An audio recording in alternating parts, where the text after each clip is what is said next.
Goeiemôre, dit is dan 29 Mei 2025, lesing 288 van die Groot Johannes Evangelie boek 2.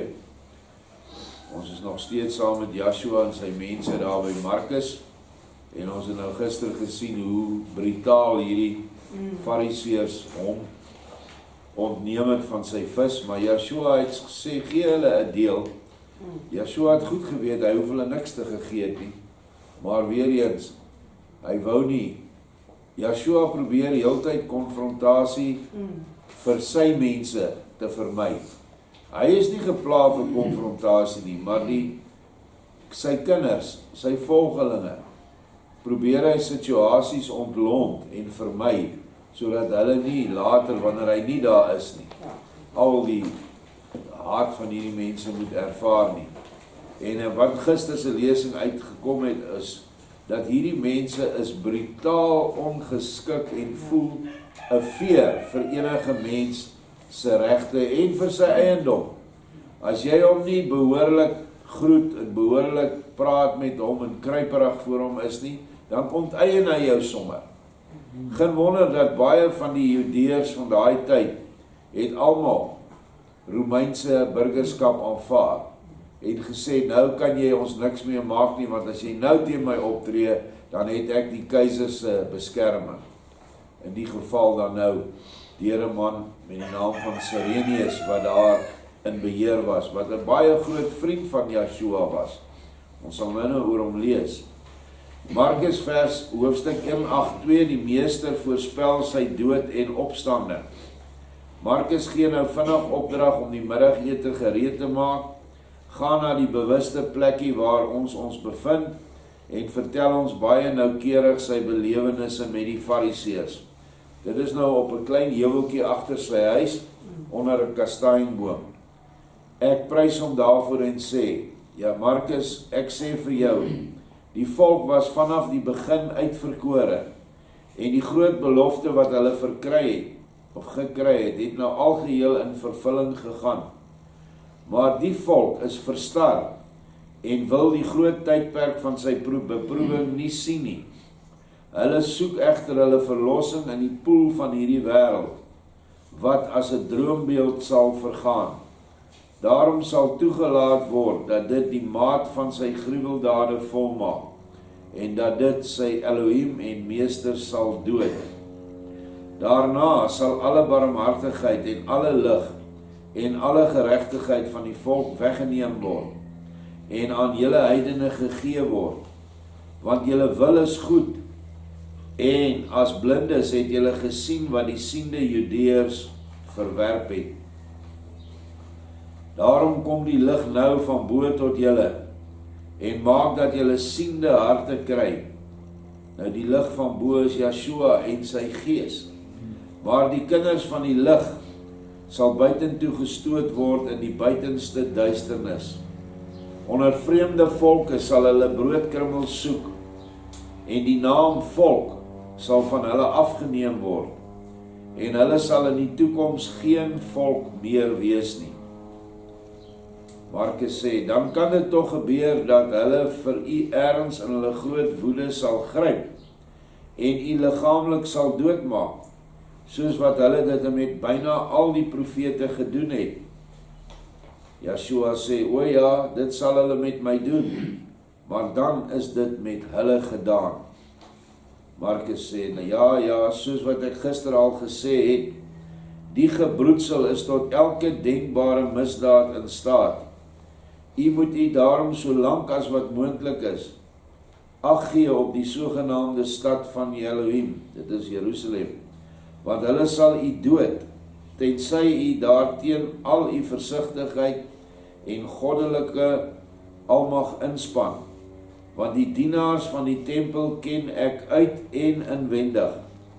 Wie dit waag om hulle leer, wat al lank 'n leer van die bose gees is, aan te pak of aan te gryp, moet teen die hele hel veg.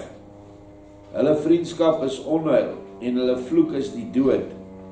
Die lewe van 'n mens staan vir hulle gelyk aan die lewe van 'n muggie, waar geen mens op let nie, omdat dit te onbeduidend is.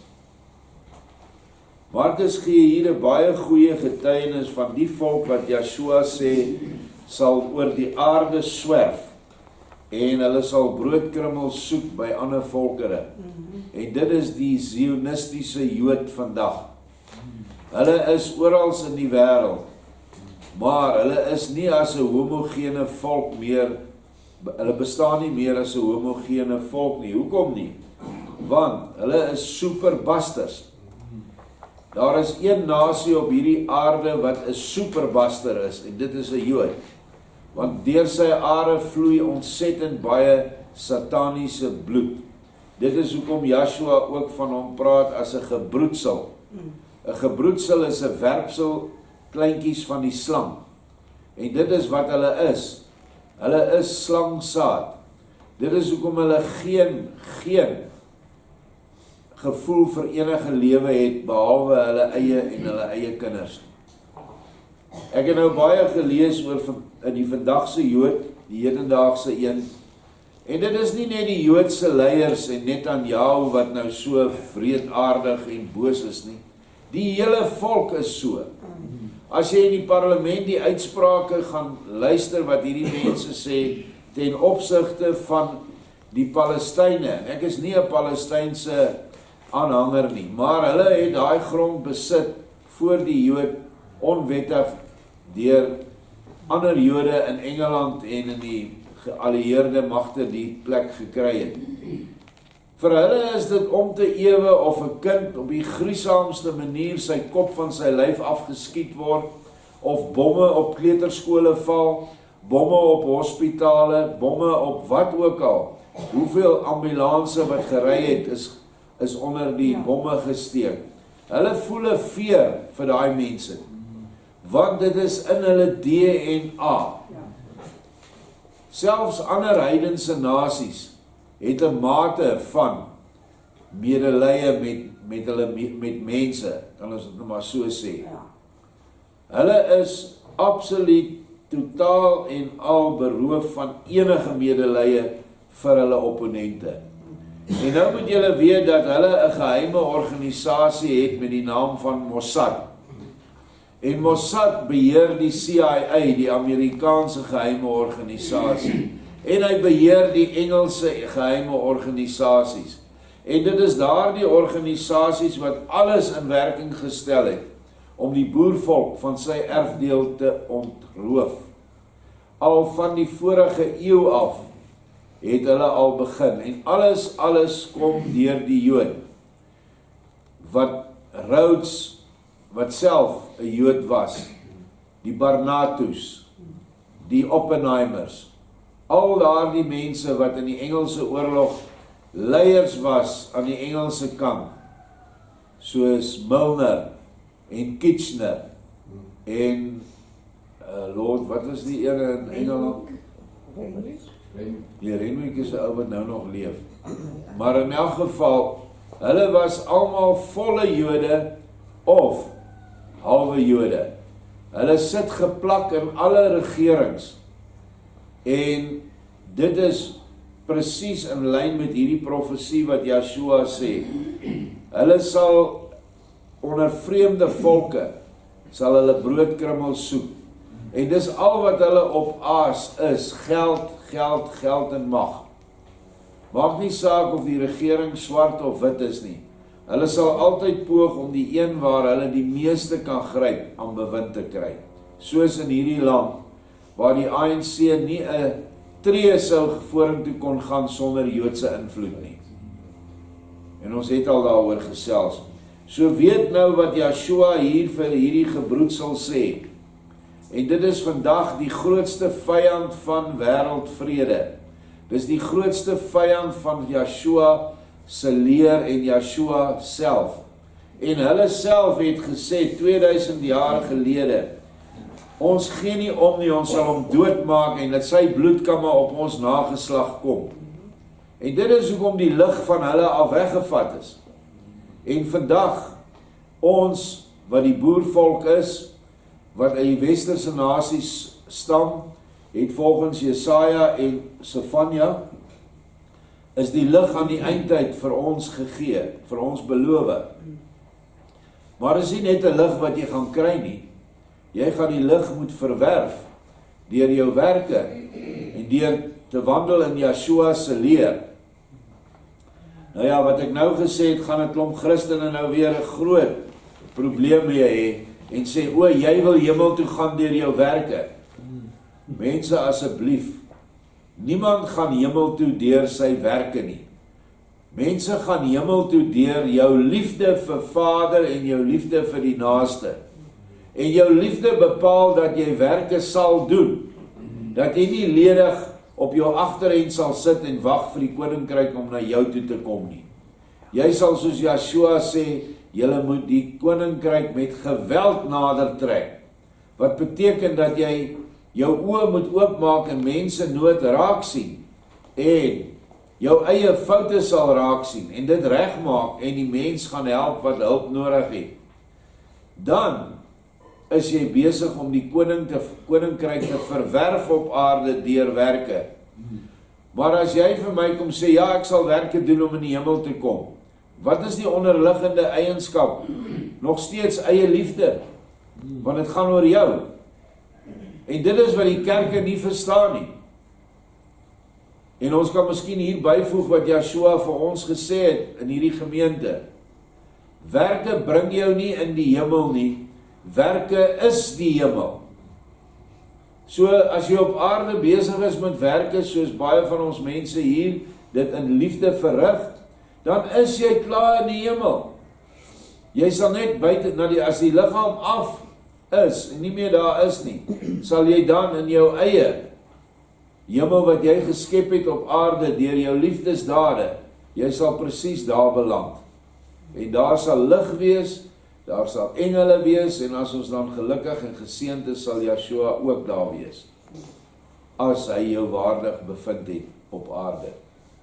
So kry net daai dinge reg, dis wie ons is, en ons gaan teen die hele wêreld staan, want die hele wêreld gaan ons haat vir ons geloof, meer nog as wat hulle ons haat vir ons boerskap. Paul Creer het altyd gesê, hulle soek nie stemreg nie, hulle soek my land. En ek gaan verder. Hierdie swartes wat skree, hulle soek die land. Soek nie die land nie, hulle soek die uitwissing van die gene lyn van die blanke Godsaad op hierdie aarde. Die saad wat nie slang gebroedsel is soos hulle nie. En hulle word aangehits deur die Jood en die Engelsman en die Amerikaner wat linksgesind en liberaal kommunisties is. En dit is ons vyand. En dit is wat hulle soek, want as die saadlyn van Yeshua, van Vader dood is, dan kan die koms nie plaasvind nie, want Satan weet, die tempel waarin Yeshua terugkom is 'n lewende gees, is 'n hart van 'n mens. Alhoewel hy die mense in die Christendom almal in tempels en kerke en kathedrale het, weet hy presies hoe Yeshua se koms aan die einde gaan plaasvind. Hy weet ook waar, want hy is 'n kenner van die skrifte. Hy weet dis hier. En hy weet ook wie hier gaan dit kan kry, want hy weet al die ander is sy kinders. Hy ken ons nou sy gebroedsel. So hy weet, die koms kan nie in sy gebroedsel plaasvind nie. So hy moet hulle kyk wat teen die duisternis staan, wat vir die lig is. En dit maak jou baie bloot, jy word baie blootgestel. En daarom kan jy nie staan teen Satan as Yeshua nie in ons harte is, om ons grense waghou nie, altyd saam met jou gaan nie. Jy kan dit nie doen nie. En Yeshua het 'n paar vereistes wat jy aan moet voldoen, dat hy heeltyd by jou kan wees. En as ons dit het, en nakom, dan kan hierdie gebroedsel niks aan ons doen nie. Ek gee nie om hoe groot en sterk hulle geheime organisasies, Mossad en CIA en wat ook al is nie. Ek gee nie om hoe sterk wapens hulle het nie, hoeveel atoombomme hulle het, of bomwerpers, of missiele nie. Hulle kan niks aan ons doen nie. Want ons het dan direkte toegang, as Yeshua in jou hart is, het jy direkte toegang tot alle engele. aan sy kant, en daar is nie miljoene nie, daar is baie meer. Dit dien hier om net daai verhaaltjie op te haal, wat ek nou die dag vertel het, van die satanis wat sê, dat hulle skole infiltreer, en daai kinders allerhande bose gedagtes inprent, deur die onderwysers, sonder dat die kinders dit agterkom. En hy sê, daar is sekere kinders wat 'n blou lig om hulle het, en toe vind hulle uit, dis die kinders wat sy ouers vir hulle bid, en vir hulle is onder die lig van Yeshua plaas. Hierdie satanis, en hy's 'n groot kop in die satanisme, sê ons kan niks aan hulle doen nie, niks. Ons hande is afgesny. En so kan die Jood en die ANC en die EFF kan niks aan 'n boer se grond doen, wat sy grond verseël het in die naam van Vader Jahwe, en daai plaas aan hom opgedraai het. En binne die grense van hierdie plaas, die liefdesdade laat geld, soos wat die leer van Yeshua vir ons gee nie. Want dan is dit nie meer die boer se grond nie. Dan is dit Vader se grond.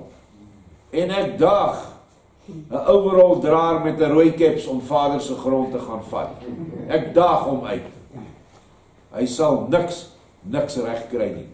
Soos ons dit al hier gehad het, dat hulle 5 van my skaapoeie steel, die ouens 7:00 die oggend hoor hulle die lammetjies blær, en ons sien hulle maas is weg, en ons volg die spoor.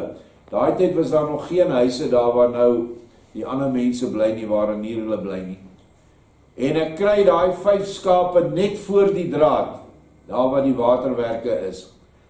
Almal vasgemaak aan hulle pote, hulle lê op die grond. En dit het die vorige nag gereën, ek sien net 'n lelike spoor, soos iemand wat verskriklik vinnig weggetrek het. Julle manne wat al jag het al gesien hoe lyk 'n kudu se spoor as hy wegspring. So iets moes hulle by daai draad gekeer het, dat hulle nie die reg gehad het om daai skaap oor die draad te dra nie. En ons het ons skaapies ooitjies teruggekry. Maar daarna het dit nooit weer gebeur nie. Ek dink die storie het maar in die omgewing versprei. So ons het baie fisiese getuienis van sy beskerming wat hy nou aan ons gee. Ons is nie 'n uitverkore volk van Jakob Israel by name nie. Ons het nie die naam Judea of Benjamin of wat ook al nie. Ons is die boervolk van Suid-Afrika. Maar daar is genoeg profeseë wat as jy dit geestelik ontleed, dat Benjamin en Juda vandag hulle self bevind binne in die boervolk en binne in Duitsland. Dit is my snaaks, hoekom? Hulle sê altyd die boervolk, descendants of the Dutch. Dit is so. Maar het julle geweet dat ons meer van ons nakomelinge is van die Duitsers? Maar hulle noem dit nie. Maar dan wonder jy, wat se band bestaan tussen ons en Duitsland? Daar is 'n band in die hart wat niemand kon breek nie. Die Duitsers is in die Eerste Wêreldoorlog het ons boere gaan rebelleer om nie in die oorlog te veg teen hulle nie. Hulle is almal, die rebelle is in die tronk gegooi vir 'n lang tyd. In die Tweede Wêreldoorlog het ons voorvaders en onder andere my pa het geweier om te gaan veg vir die Engelse. Maar hulle het hulle aan die kant van die Duitsers geskaar. Hoekom? Want daar is 'n geestelike band tussen boer en Duitser, tussen Juda en Benjamin.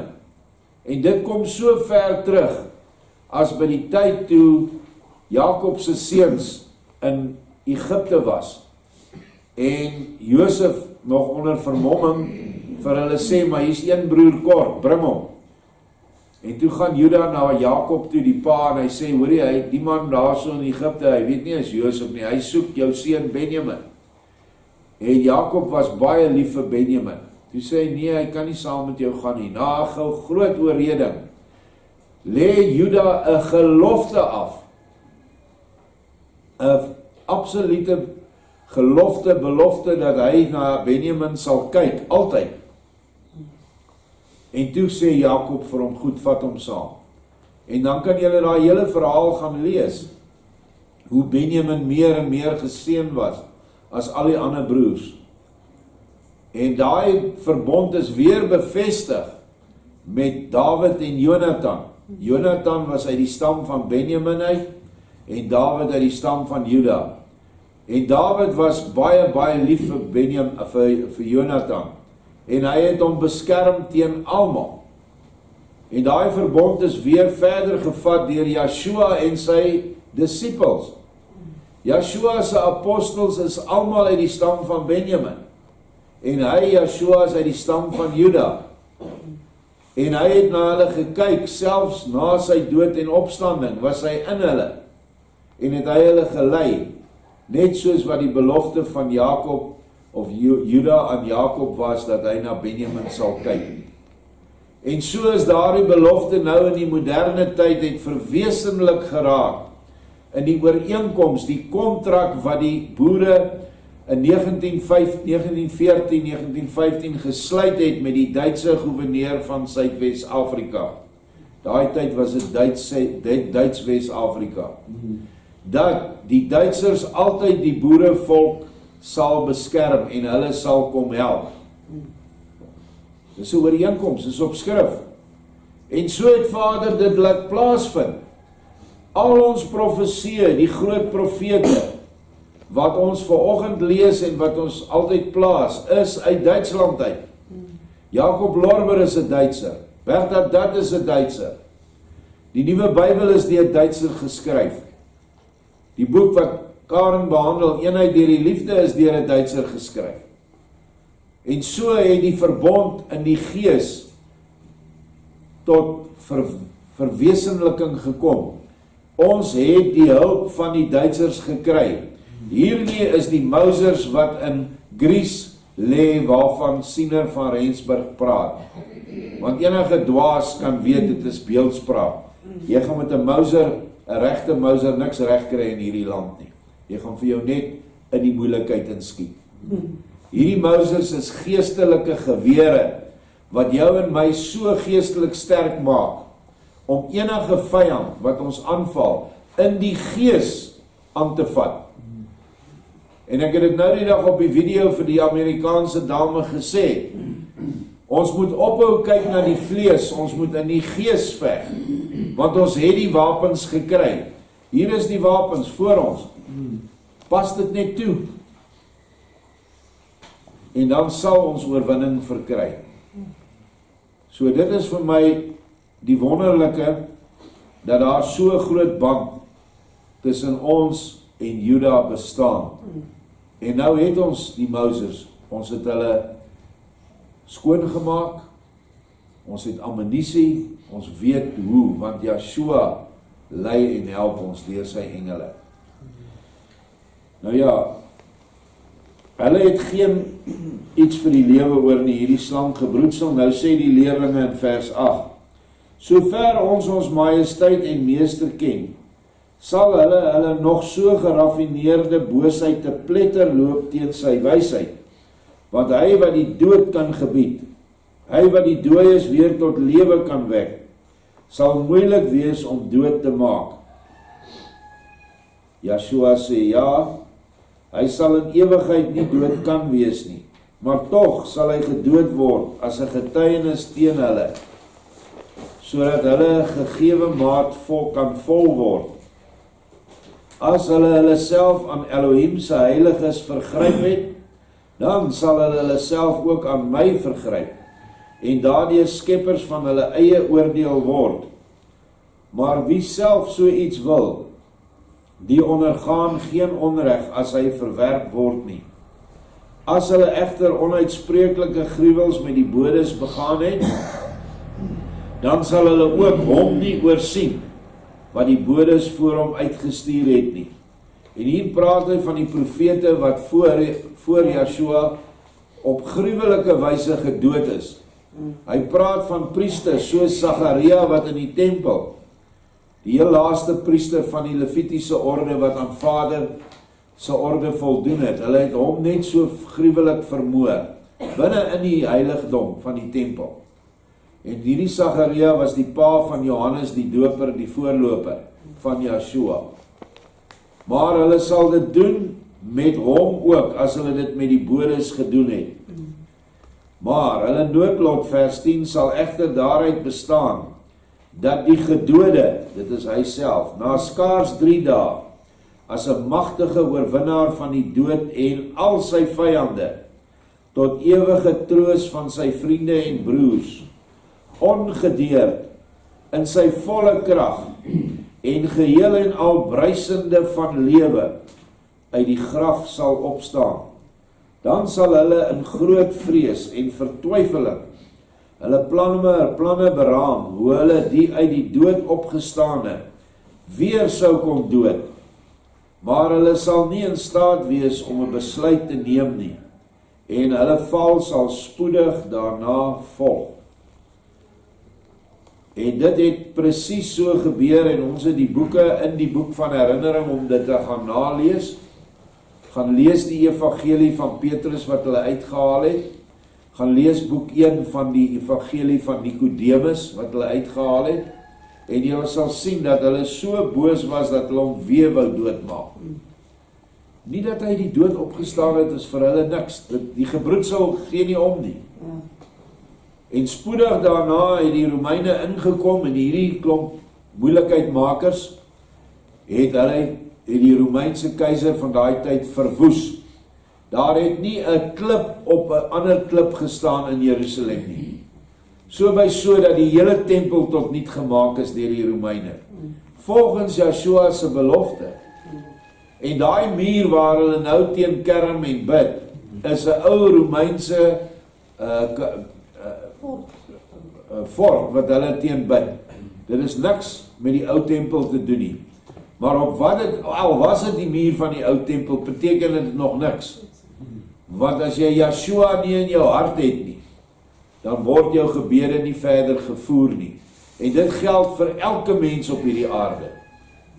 En meer so vir hulle, wat Joshua doodgemaak het, en roem in hulle praat en hulle geskrifte, dat hulle dit gedoen het, en dat hulle sy bloed maar oor hulle kan kom. Hulle boeke wat hulle lees, daai Joodse gebroedsel in Israel, is die Talmud en die Kabbalah. Waar die Kabbalah maar vir die rabbies is, maar die Talmud is die algemene Bybel van die Jode. En daar is gruwelikhede teen Joshua ingeskryf. En as ons dit vergelyk met nog 'n nasie wat heidens is, die Mohammedan of die Islam, selfs in hulle boek word Joshua erken as 'n profeet en word hy geëer, maar nie soos wat ons hom sien volkome Elohim nie. Maar daar is nie 'n laster teen hom in daai boek nie. So wie's nou die ergste? Maar ons is geleer deur ons voorouers, jy moet vir die Jood goed wees, want hy is die uitverkore volk. En ons heidene moet goed doen aan die Jood, anderste sal God ons verwerp. Dis mense leerstellings wat deurgekom het. Ek het self onder die goed deurgeloop. Gelukkig nie in my familie nie, maar ek het mense gehoor. Ek het in 'n baie pro-Duitse familie groot geword, pro-Hitler. En ek is baie trots dat ek daar was, want my ma was 'n Hitler youth gewees toe sy in Duitsland was. Want almal moes, die kinders moes daarin wees. En daarom het ek die werklikheid wat in Duitsland gebeur het, het ek mee groot geword. En ek het nou die dag gesê dat die grootste leuen was, dat hulle die uitverkore volk is. Die tweede grootste leuen is dat daar 6 miljoen van hulle deur Hitler en sy Duitsers vermoor is. Dit terwyl die hele Europa se telling beskikbaar is. In 1939 is daar 'n sensus gehou. En in die hele Europa was daar minder as 1 miljoen Jode gewees. So hoe hulle net in Duitsland 6 kon doodmaak, weet geen mens nie. Maar jy mag dit nie bevraagteken nie. Dan is jy 'n antisemiet. Terwyl hulle die hele lot van hulle het die naam Sem, die voorvader van die Semiete, het hulle gesteel. Want hulle is nie uit Sem nie. Hulle is, soos ek net gesê het, 'n super baster gebroedsel uit Askenate, Sephardim en Khazars, en 'n baie klein persentasie bloed uit Juda uit, of uit Levi uit. Ons gaan verder. So sal dit gebeur, en daardeur sal my voorspelling ten volle vervul word. Julle sal weliswaar bedroef wees, en terwille van my groot angs deurstaan, maar julle bedroefdheid, vrees en angs sal spoedig verander in groot vreugde, as julle die gedode weer heersend oor al die lewe en alle dood, net soos nou, by julle sal sien. En hy was vir 40 dae by hulle, na sy dood, en daarna in die gees, vir ewig, selfs nou is hy by ons. Nou sê Markus, as dit so sal gaan, dan is dit egter nie so moeilik, om hom in 'n sekere sin slegs vir die skyn te laat doodmaak nie.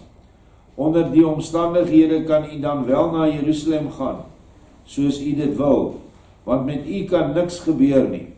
As u meester oor lewe en dood is, wie kan u dan dood?